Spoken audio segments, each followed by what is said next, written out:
I am at the Newburyport antique car show.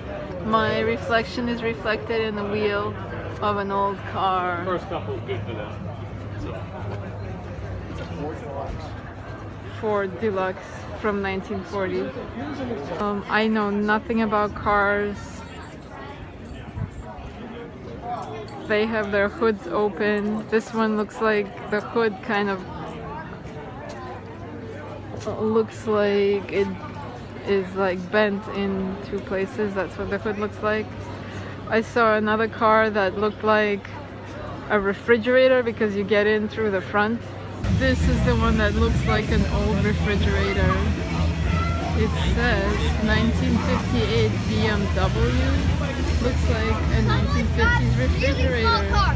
You get in through the front. Back seat. Come on,